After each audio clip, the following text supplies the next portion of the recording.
Hello, everybody. Welcome back into another edition of Prime Sports World coming to you on a Friday. Happy Friday, everybody out there in the world. Hopefully, you're all having a good morning as we're going to be breaking down the Carolina Panthers season preview in 2022. I'm, of course, your host, David On Point, right there, Mr. TJ Hopkins. If you're looking for consistent content on Facebook, Twitter, YouTube, Twitch, you've come to the right place where Pride Sports World goes live 6 or 7 times a week, bringing the most up-to-date content. Please like, share, and subscribe. We are going to do a season preview for every team in the National Football League. So please, if you want to join one of the shows, you're more than welcome to do so. I will drop the StreamYard link into the chat. So please, if you want to join the show, feel free to do that. Carolina, TJ, man, this may be a fast episode. Initial reaction to Carolina before we get into some of their storylines. They have storylines? Oh, they have for sure some storylines, dude. Come on, dude. Of course they do. I found some. Of course they do. There's my initial reaction. In all seriousness, again, they have a Jerry Jones wannabe as their owner. So that's issue number one. You have a Jerry Jones wannabe as your owner. The quarterback play has been terrible. Erratic, right, to say the least. Right. You move on from Cam. You bring in Sam Darnold. That didn't go the way you wanted it to for both parties. I thought reuniting Sam Darnold with Robbie Anderson would help them both. Didn't.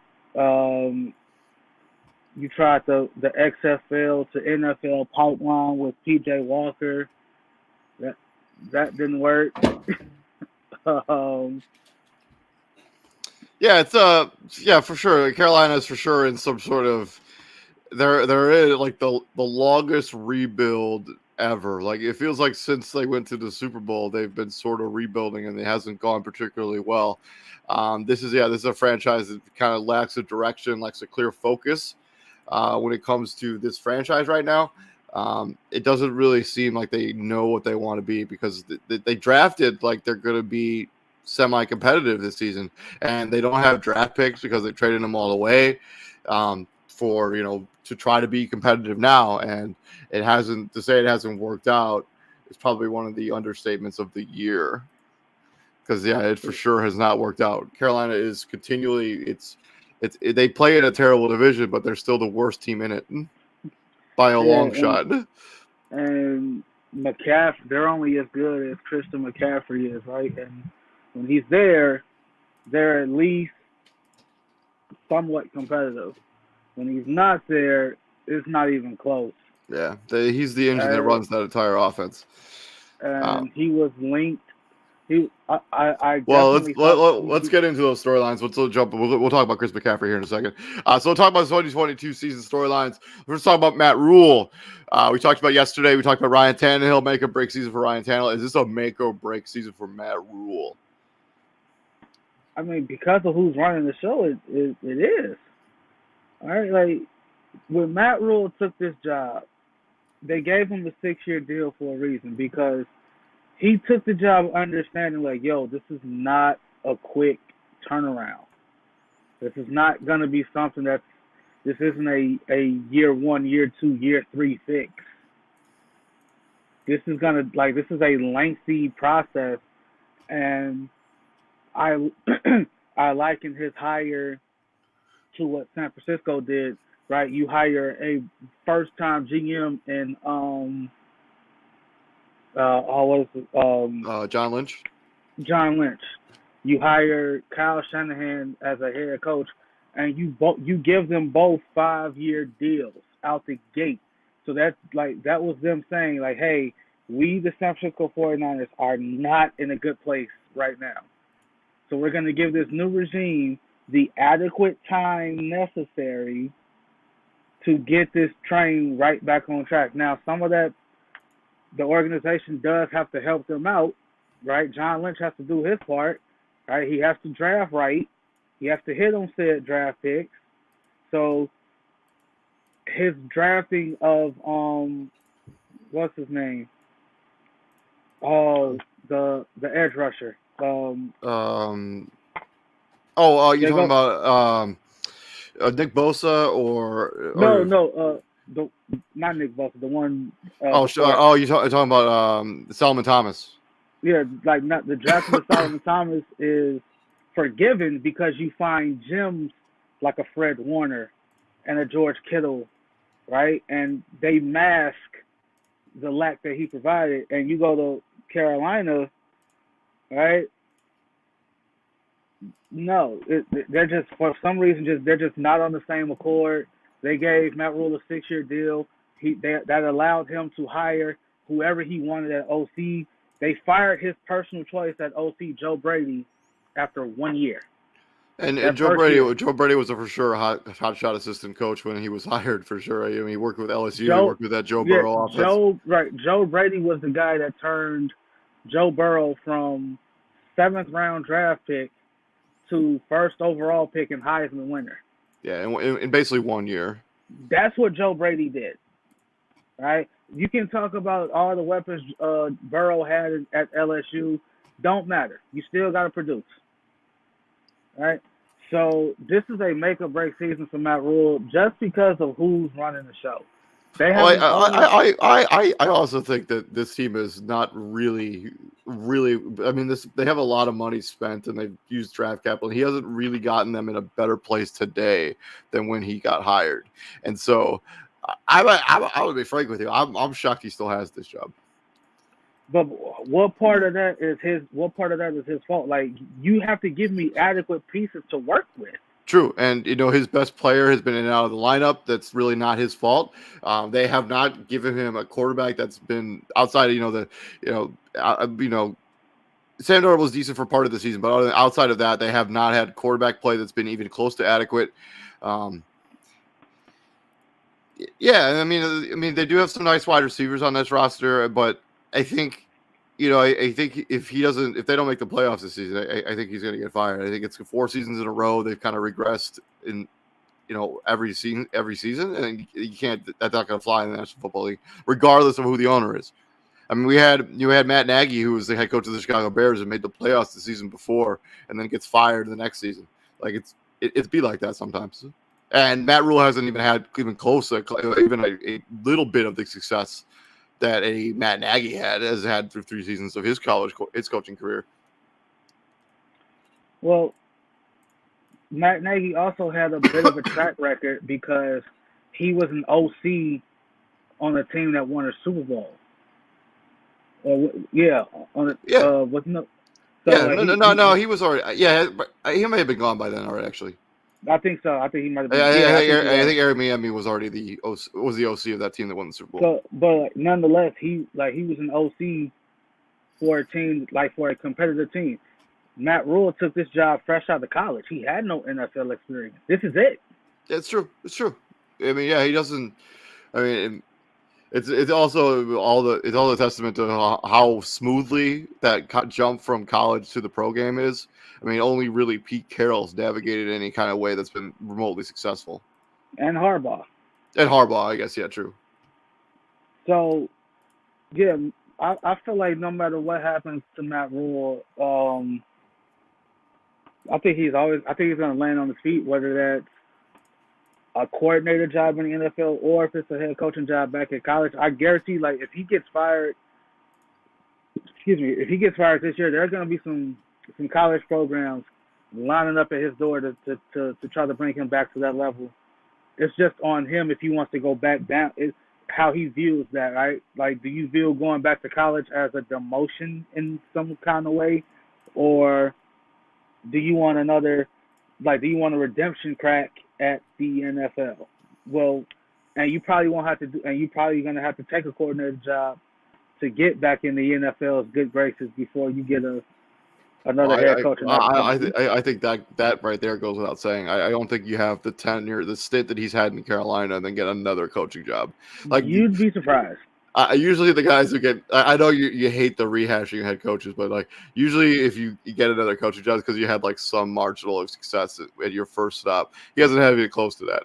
Like, not all of it's been his fault. They haven't really set him up with the tools to be successful. But yeah, this is for sure is a make or break season for Matt Rule. I think for sure if they don't make the playoffs or if they don't vastly improve from last season to this season, he's going to be looking for a new job. Moving on from there, we got Chris McCaffrey, who's arguably the team's best player. Will Chris McCaffrey get traded before the season or during this season? Is his value more valuable to the Carolina Panthers on the trade market or actually being on the roster, at least for this one season? Well, he was linked to only one trade last season, and that was him to Buffalo. And that was the only trade rumor that really had any steam. That was the only trade rumor that anyone really talked about because of not just him, but because of the other player involved with Buffalo. Like they was talking about trading McCaffrey for Cole Beasley straight up. Like that was the trade. I get McCaffrey, you get Cole Beasley. Like if there was a draft pick involved, it was probably like a 6th or a 7th round pick, you know. And people were like, "That's it? Yeah, that's it.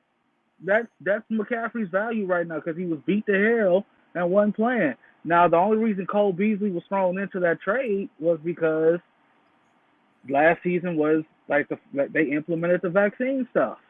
Yeah. And Cole Beasley was one of the staunch, I'm not getting the vax players. Like I'm not doing it, and it rubbed a lot of people the wrong way. As it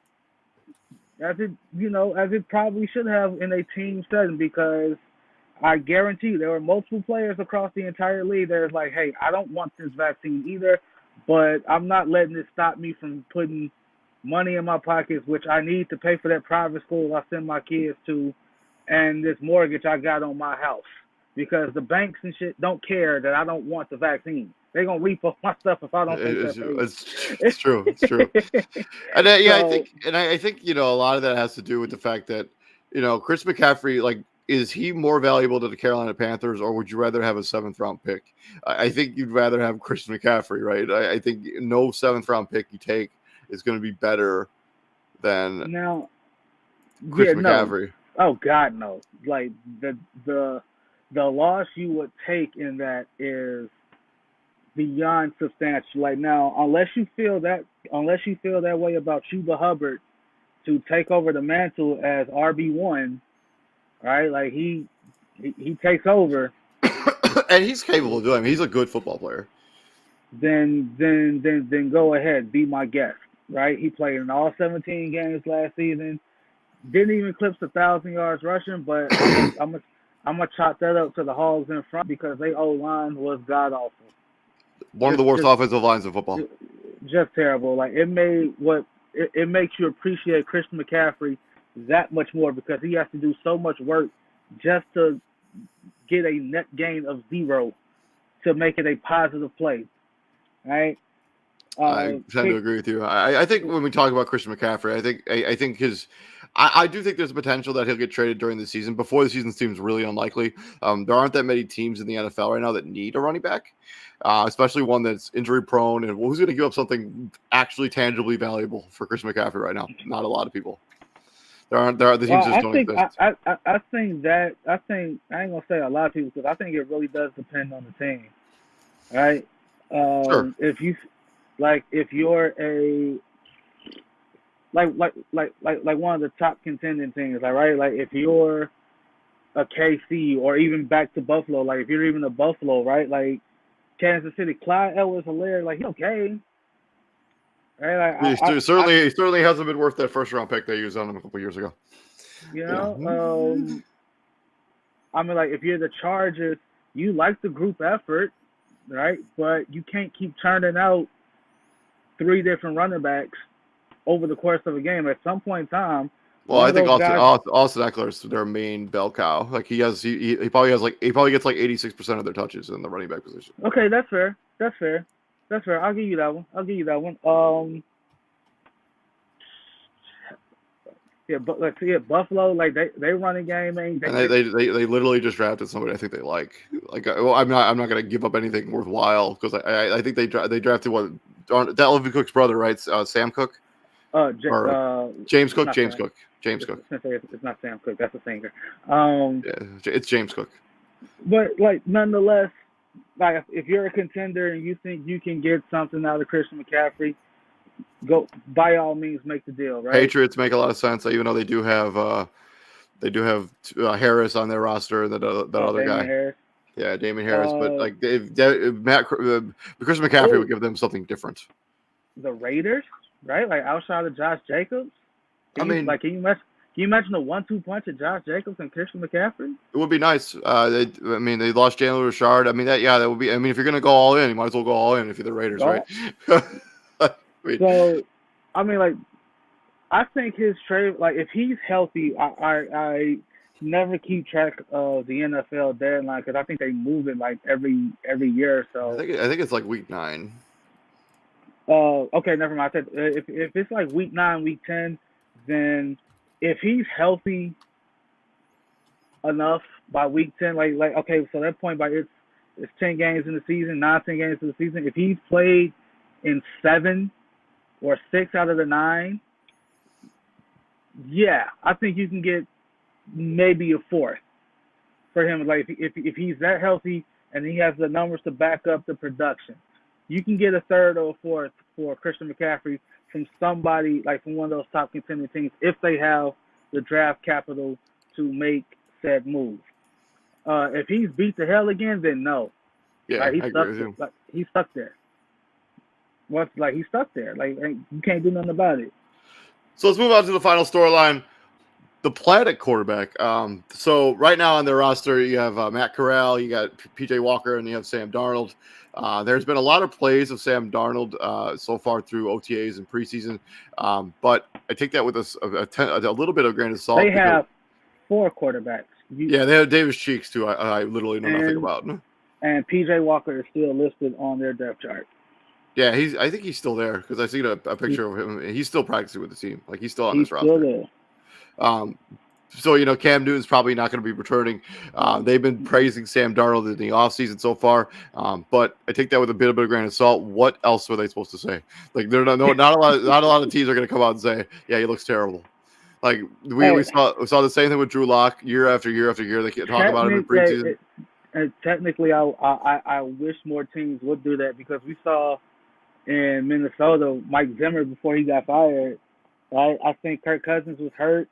And they were like, well, are you going to – Kirk Cousins was either hurt or the Vikings were just I think – are you talking about towards the end of the season? Yeah, well, they were out of contention, right? So Kirk Cousins got tested positive and he had to miss both games because he's not vaccinated. So, like, the reporters were like, are you going to play Kellen Mond?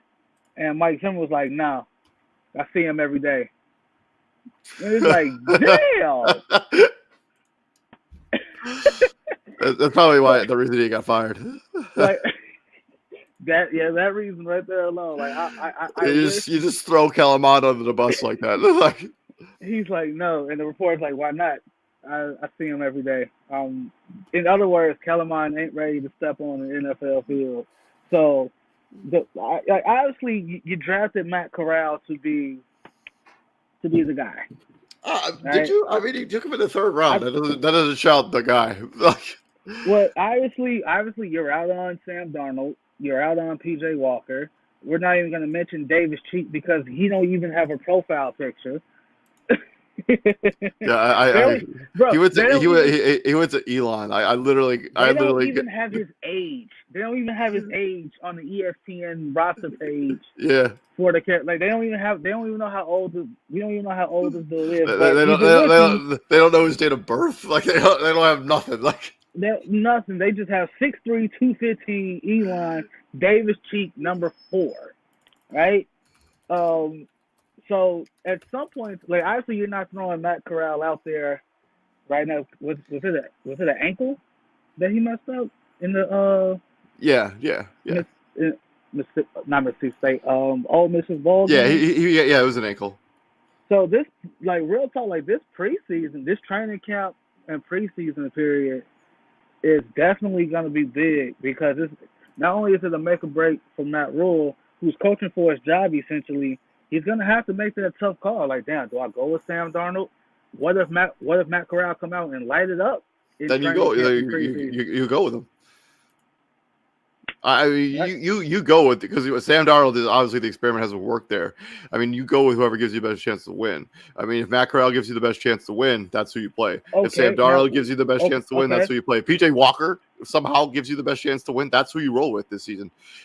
Like this is a whole review. This is what the problem with having, you know, a quote unquote lame duck coaching staff, coaching in these types of situations because we they're literally just good. just saw it. They're We literally just literally gonna just saw it. they're literally just gonna do what's in the best interest for them personally to keep their job. So if We they're gonna do literally just saw whatever, it. yeah, whatever gives them the best chance to actually win games is what they're gonna do. And that probably will be to the detriment to the rest of the roster. And Sam Darnold, if he's the guy, he'll be the guy. If Matt Corral, if whoever wins, whoever plays better in training camp and preseason should just be the quarterback of this team and roll the dice, whatever how it works out. But if you actually want to develop somebody, you needed to fire this coaching staff before you bring them into like this kind of situation, because this is going to be one of those situations where like I can already see it. Sam Darnold starts the first 3 games of the season, struggles. PJ Walker starts 2 games, he struggles too. Matt Corral comes in for like 2 games, they realize that he's not ready, / he gets injured. Sam Darnold plays 2 more games. PJ Walker then replaces him because Sam Darnold, they That remember, oh yeah, that remember he, variation that variation is going to happen in some way, shape, or form. Because let's say, all right, so yeah, like let's say they go with Matt Corral. All right, Matt Corral starts 3 or 4 games and he just got off. And he has 6 touchdowns for 12 picks yeah, in 4 games. It's like, all right, kid, yeah, you gonna join me on the sideline, hold this here clipboard. Sam, you're up. yeah. All right, Sam goes out, maybe has one good game, one halfway decent game, right? Maybe gets hurt in the next. All right, PJ, That you're up. literally that's literally the scenario that's how it's going to play out this season. Like they're Right. literally going to start like no quarterback's going to have like more than 3 games in a row to start, and they're going to be constantly pulling it. Matt Rule, if that happens, Matt Rule should get fired before the season starts, like before the season's over. Like he for sure get fired. But yeah, I Hey, don't know. but I hey, think bro, that but at that point, like real talk, like at this point, Matt Corral should really just go up to Dave Tepper and be like, "Yo, bro, if you are that out on me, just give me my walking papers right now." Because it don't act like you provided a stable work environment for me to be successful. Right? You run your mouth too much. Again, you're a Jerry Jones wannabe. No one, people don't like Jerry Jones. They tolerate Jerry Jones. well, at least he's got the cachet. I mean, he's won at least. But David, here's the thing. He ain't won in 30 years. I know, but at least when we talk about the Carolina How much? Panthers, like, How this much guy. of that? No, but how much of that cachet does Jerry Jones, bro? Do you realize the Carolina Panthers have the same amount of playoff wins as the Cowboys do over the last 30 years? Yeah, it doesn't surprise me at all. Right? You Uh, you realize you got to win 3 games to go to the Super Bowl, right? yeah, Carolina has that. That's how and, many playoff wins the Cowboys have over the span of 30 years. 3. I mean That, like, the Carolina have way more than that over the last. I mean, they win the 2 Super Bowls in that time frame. They had the Jake Delhomme Super Bowl, and then they had the Cam Newton Super Bowl. like Let's move on from the storylines. Let's talk about their draft. So in the first round, they took Ike Ekwonu. Icky. Ike Ekwonu. In the round 3, they took Matt Corral, a quarterback out of Ole Miss. In round 4, they took Brandon Smith, linebacker, Penn State, which used to be linebacker U. Amari Barno in the 6th round, linebacker out of Vatech. Cade Matthews, guard out of Tennessee, and then they took Kalen Barnes, cornerback out of Baylor. Kalen Barnes, I think, actually was one of those opt-outs who didn't play in college football for the last like 2 years, and so his draft stock like super diminished. I think if he had played, he would have been like a 3rd round pick or something. Oh yeah. Considering the program that Baylor now has. Oh God, yes. Yeah. Well, obviously, like your first round draft pick, Ike Ekwonu, you know, that's your linchpin of this draft, right? We saw too many mocks of Malik Willis going to Carolina at 6, Kenny Pickett going to Carolina at 6,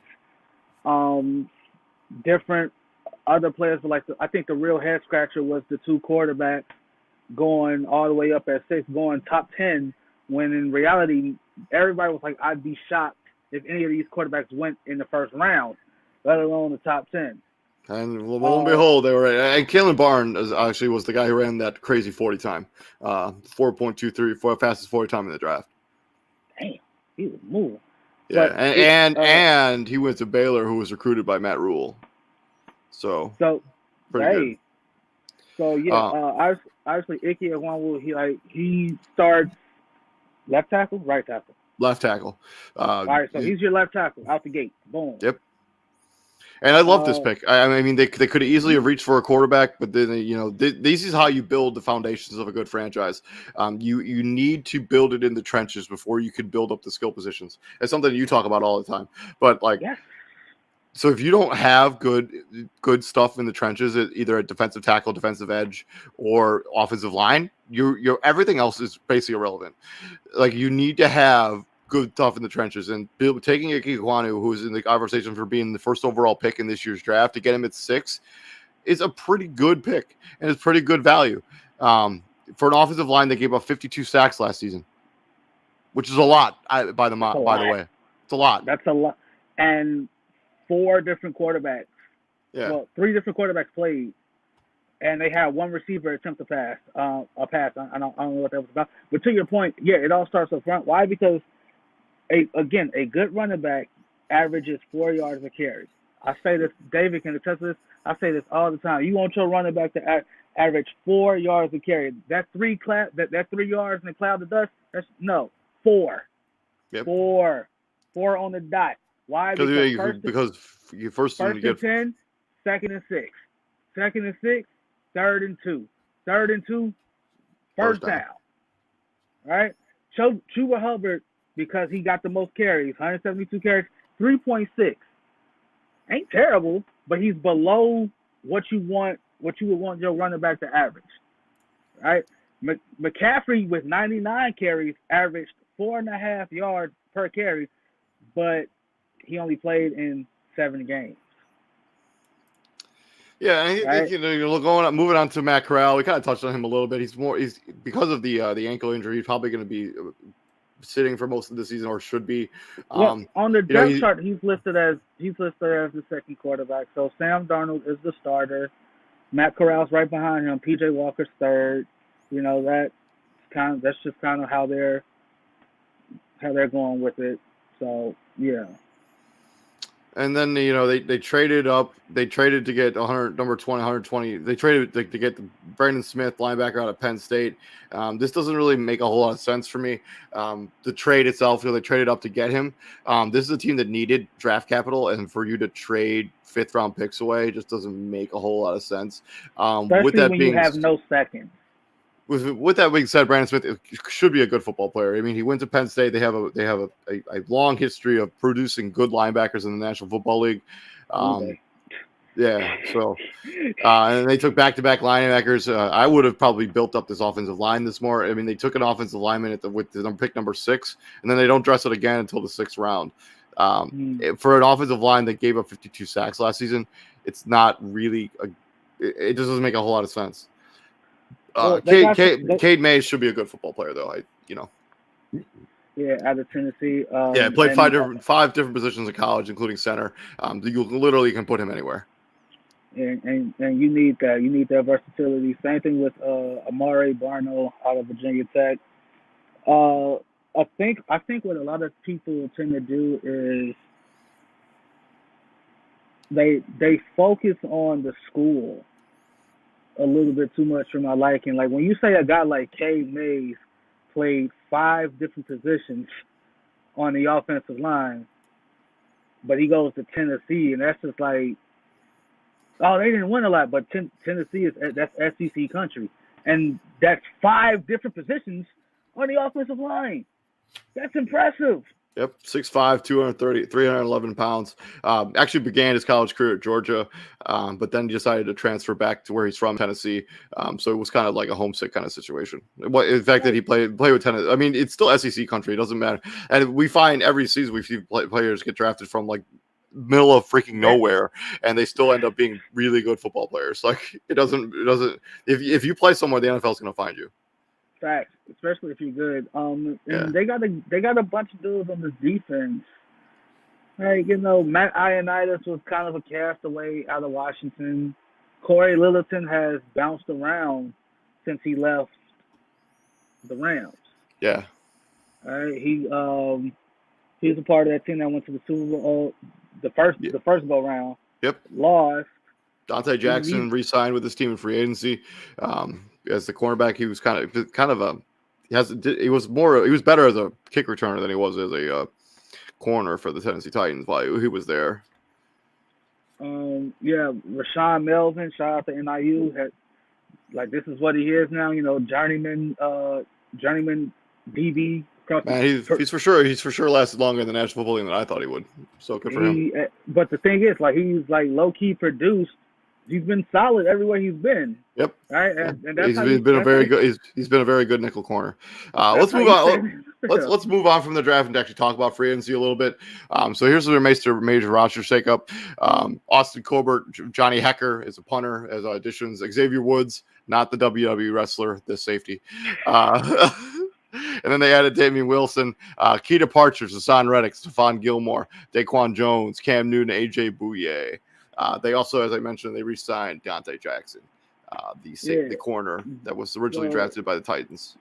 You get Johnny Hacker, best punter in football, and it's not close. That dude is the ultimate field flipper. I'm actually surprised Right? the Rams let him. I mean, they must not have been able to afford him, but I'm actually kind of shocked they let him go.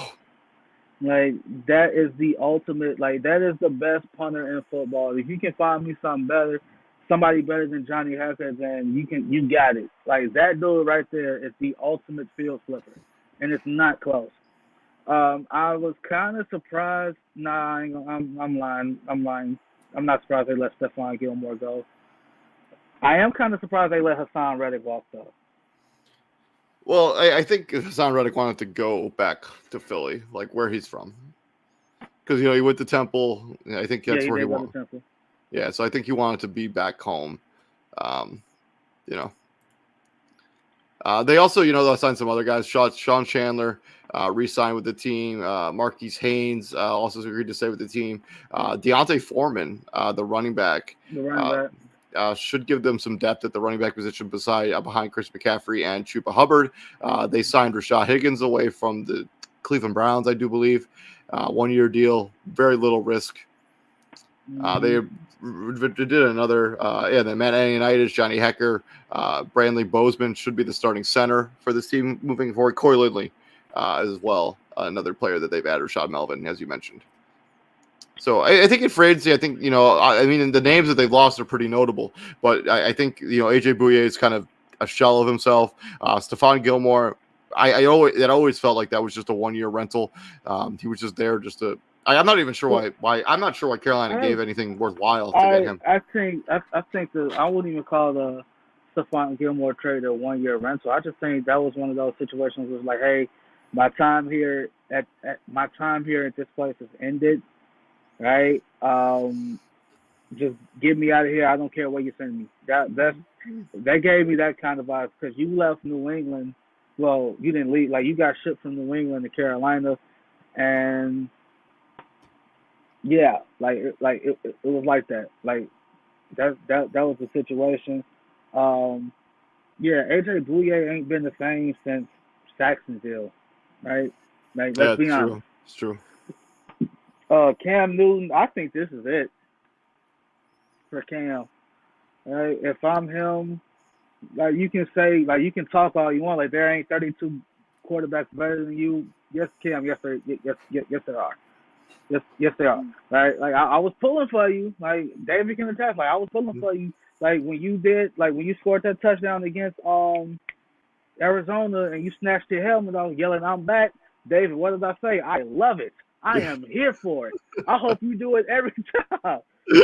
But your style of play is not sustainable. Like at least not anymore. Like I mean it is, but the beating that Cam Newton has taken over the course of his career, I'm surprised he's still trying to give it a go. Like honestly, like he's been so beat up, right? And his passing has never really caught on. I think he's eclipsed 60% a 60% passer rate like maybe once or twice in his career. Yeah, he's just been too inaccurate to be. I Now, mean, at this part of stage, I mean, at this point of his career, I mean, there was a time where he could use his athleticism to to make up for. make up for that, Yeah, but at some point in time, like part of that is on you, part of that is on the organization because for years his best weapon outside of Christian McCaffrey was Greg Olsen, yep, a tight end, right? yeah. And when Greg Olsen left and retired, it was like, damn, now what do I do? It's just me and Christian McCaffrey. Even the season where he won the MVP, he still didn't eclipse a 60% completion percentage. In the season he won the MVP, he only eclipsed over 60% completion percentage one to three times in his entire career. Yeah.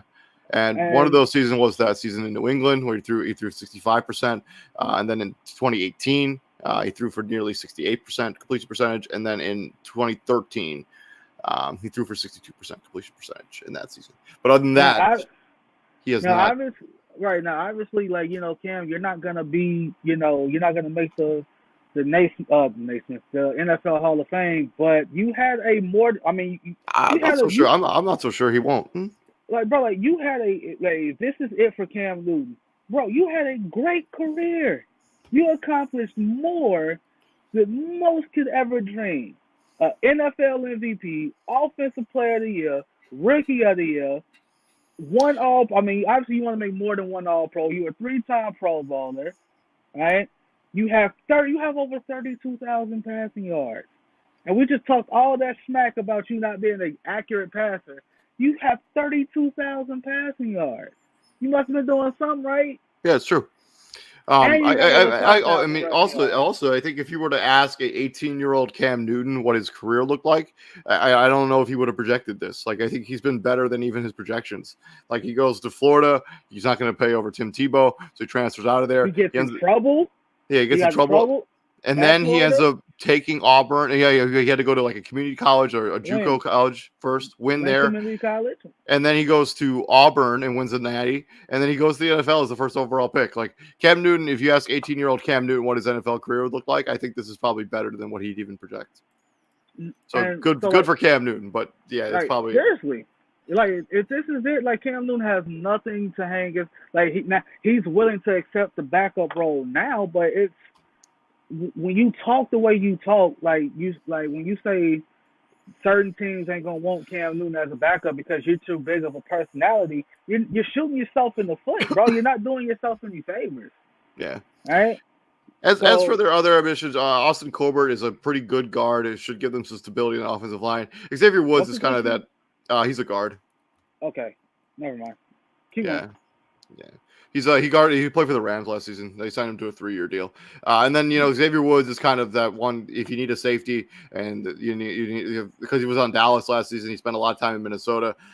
If you need a safety, he seems to be the guy that people want to sign. 3 years, $15 million. It's a pretty steady football player.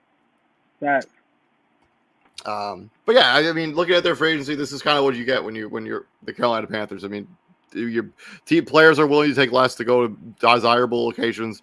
Stephon Gilmore just clearly didn't want to be there, so he's gone. Hassan Reddick took less money to go to Philadelphia, where he's his hometown, where he's from. And the rest of those other guys, Daquan Jones and AJ Bouye, is still unsigned. Same thing with Cam Newton. So I guess we'll see. Any final thoughts? They could bring those guys back if they want to, but if you ain't did it by now, it's not gonna happen. They're not bringing back AJ Bouye. I think they're going to go young at the cornerback position. Well, you got to keep in mind they did draft J.C. Horn last year, so he's BB1. So. And they just drafted the kid from Baylor, so I think they're going to give those guys a shot. Well, I just looked that up. He's listed 4th on the depth chart. Yeah. Yeah, he's listed. So, damn. Oh yeah, Dante Jackson, J.C. Horn, Rashad Melvin, CJ. Oh, they have CJ Henderson too. They're going to continue to try to test him out. He's listed 4th on the Dutch. I mean, they don't mean he still can't play, but the schedule though. Ew. Yeah, it's. There are real possibilities that this Carolina Panthers team is going to have one of the worst records in the National Football League, because there's a gauntlet in the middle that's just like, what did we do to piss off? What did we do to like?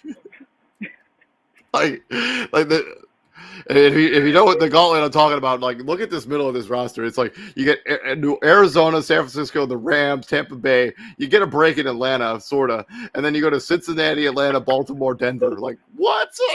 Okay, And then you get a mercy bye. yeah, mercy, but so let's jump into it. Let's start with week number 1. They go to Oh Cleveland to take God. on probably Baker Mayfield and the Cleveland Browns, more than likely. Oh, I still don't think that'll be enough. I think the Browns come out with a W. bro, it could be Deshaun, it could be Baker, it could be Jacoby Brissett. Yeah. They win in that game, man.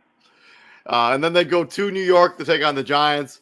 As much as TJ thinks that I hate the New York Giants and I hate Daniel Jones, No, I I will. don't think you hate the Giants. There you go. I don't think you hate the Giants. I think you hate Daniel Jones. I'm actually going to take the Giants to win this game. I think when you look at the upside of the New York Giants, I think it's higher than the Carolina Panthers, at least for this season. So That's give not me. saying much though. But you're right. I know. That might be the nicest thing I say about the Giants this year.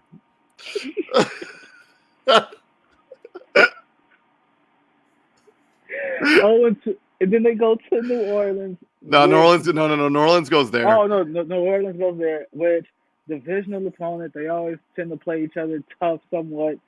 Jameis should be back.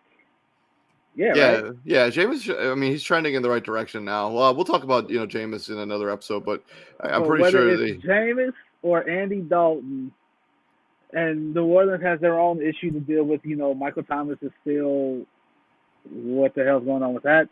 But and then there's the whole Drew Brees thing that's been popping up. Drew, that was like I'm glad you brought that up because people from the Saints during this past season they text him like, hey Drew, you got any interest in coming back playing? Because James had just tore the ACL, right? What's his name? Taysom Hill was like, are we sure we're gonna go forward with Taysom Hill as the starting quarterback? They're like, hey Drew, you wanna play again?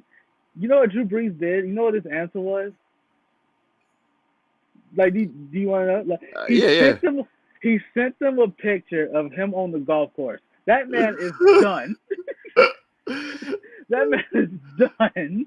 And he doesn't have the. We'll talk about that later. But yeah, I think regardless of who the quarterback is of the New Orleans Saints at that point, I think this is also another L. Then Arizona, where the gauntlet really starts. Arizona comes to Carolina, take on the Panthers. Do they get their first win here? No. So they have this gauntlet. So it's Arizona, San Francisco, the Rams, Tampa Bay. The Tampa Bay game is in Carolina. The San Francisco game is in the San Francisco game is in Carolina. The Ram game is at SoFi Stadium. Do they win any of those 4 games that on the schedule right there? No, because even if San Francisco trots out Trey Lance, Shanahan is going to put him in enough positions to be successful offensively, and defensively, it's not even. What are we talking about? Nick Bosa is probably going to break the sack record that game, bro. Like, I do think if Trey Lance if this is like the first game that Trey Lance has ever started, or second game, I guess he started one game last season. If it's the first game, it's like first game of the season he started. I think they maybe can beat San Francisco. We gonna get to this. It's looking like Trey Lance gonna be day one starter. But I still without San Francisco just has more. And then they go to Atlanta, take on the Falcons with Marcus Mariota being the quarterback of the Atlanta Falcons now. I'm assuming it's not going to be Desmond Ridder at this point. Do they beat Atlanta in Atlanta? That's a coin toss. I agree with you on that, but I'm still going to take Atlanta. I think they'll split their home and homes together. So I'll take Atlanta to win this game. If they fall to 0-8, I think if they go to 0-8 after this Atlanta game, I think Matt Rule will probably get his walking papers, more than likely. I think Matt Rule gets his walking papers. If they're 0-8 by going into the Cincinnati game, I wouldn't do it, but I can honestly see Matt Corral getting his first start against the reigning AFC champions, and that's probably gonna go as well as we think. The only thing I would probably be interested in if I was to watch that game would be Jamar Chase versus J.C. Horn. I would love to see that at the professional level because that's still That's a college rematch because I think South Yeah. Carolina is South Carolina LSU, that's SEC. You know, Yep. yeah, that's that's the only intriguing thing I can find out of With that. that being said, they're 0-9 because they don't beat Yeah, Cincinnati in yeah, Cincinnati. yeah, yeah, yeah, Uh, yeah, yeah, yeah. they get their one win of the season the next week where they go. Atlanta comes to Carolina, take on the Carolina Panthers, and yeah, I have them getting their first win, probably their only win. I look at their schedule, I don't see much other else they could probably do. Maybe they win that Detroit game, but I will have them beat. I will have them beat Atlanta in Carolina, and then they go to Baltimore Mm-mm, and mm-mm. they proceed to lose that game. They go to Denver. No, Denver goes here, and then they get their second win of the season with the bye. I got them at Okay, 1-11 take going that into back. their. They get their second win. They get their third win of the season at Seattle. I think they beat Seattle. I think Seattle is going to be in the C.J. Stroud, Bryce Young competition. They are going to do everything in their power to get one of those two young dudes to be a Seattle Seahawk with the first pick in the 2023 NFL draft. You know, and but these two teams are gonna be picking like right behind each other. So Seattle's definitely gonna try it out and like not win this game. I will So respectively disagree with you. I just look. I think wow, I still even with the ineptitude of the Seattle Seahawks right now, I still wow, think they're a better football team than the Carolina Panthers. Like I don't believe in I don't wow, believe in any level of what Carolina's gonna be rolling out there. At least when at least Drew Lock has been semi productive at certain points of his career. I look at the Carolina Panthers quarterback position. Sam Bradford's been terrible. Yeah, I don't buy it. I don't believe it. wow, wow. And then Pittsburgh comes to town.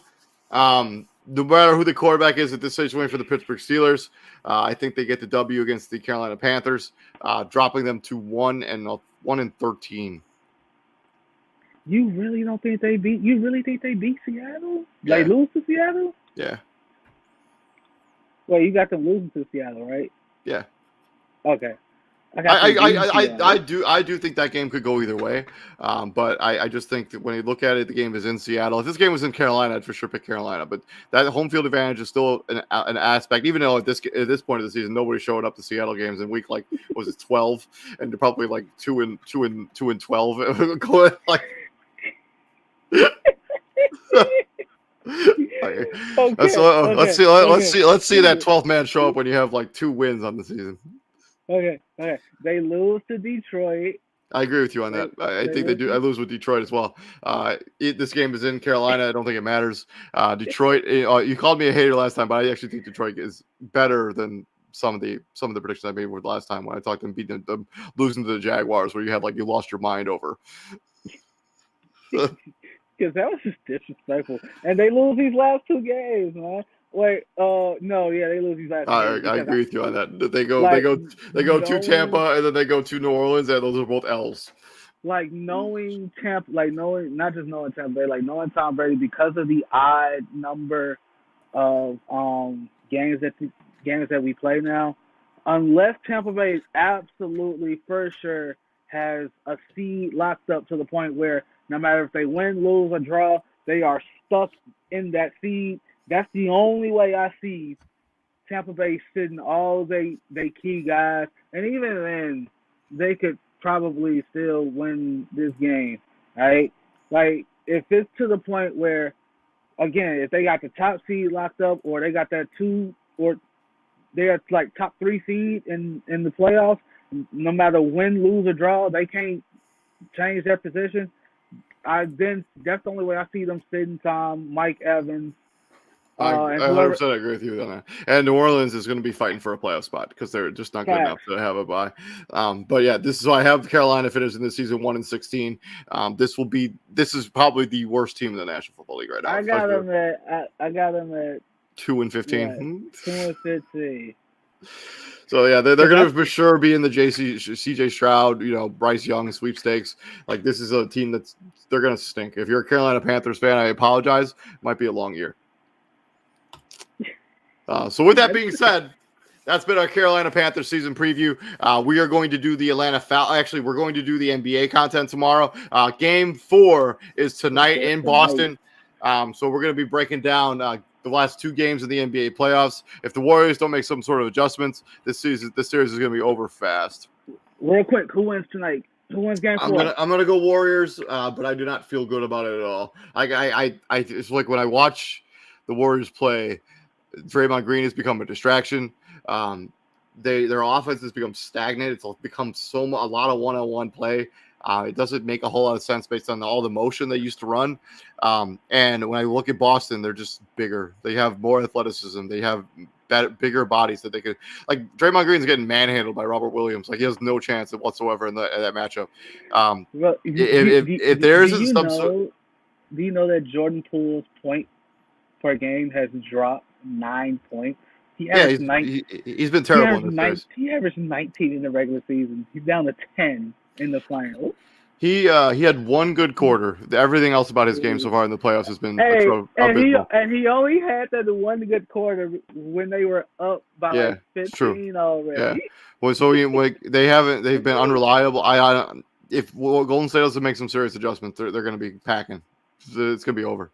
Like the prediction I made where it was going to be Golden State in 5, it's going to be Boston in 5. If they don't make if they don't change something, like if they don't give, like I saw a crazy comment on the internets that they think that James Wiseman should get some minutes. I don't think they can play him because he's not on their active roster. He's not on their active roster now. Yeah, so like, but if they had him available, I would play him. If there was ever a reason as to why Warriors fans should be hopeful of this kid, it's this series. Yeah. You don't think James Wiseman could go down there and bang with Robert Williams? He for sure could. Not only does he compete with him on the glass, he takes Robert Williams away because James Wiseman can shoot. Yeah. He's a better offensive threat than Draymond Green. It's 100% true. Draymond Green has been literally awful on offense. I think he had the worst finals performance game, by statistical wise, ever in a game. Damn. Like based on like playing 36 minutes and like not even having 5 points, 5 rebounds, and 5 assists. He literally had the worst statistical game ever in the finals. So Draymond Green, the Warriors need to figure something out because and Warriors fans, if you thought like Warriors players, if you thought the fans were unruly in game 3, it's only going to get worse from here. But yeah, we'll be back here tomorrow breaking down that game. You don't want to miss that content. And on Sunday, we're going to be doing our Atlanta Falcons season preview. I've been David Hupp, and right there is Mr. TJ Hopkins. Please like, share, and subscribe to the podcast if you're looking for consistent content. We go live 6 times a week on Facebook, YouTube, Twitter, Twitch, bringing you the most up-to-date stuff. TJ, what do we do here at the Prime, my friend? We bring the heat. Yes, sir. And we also let you get some sleep. I appreciate you staying up a little bit longer so we can talk some Carolina Panthers football, man. No problem, man. No problem. And I will talk to you tomorrow, buddy. All right, man. Peace out, bro. Enjoy the game.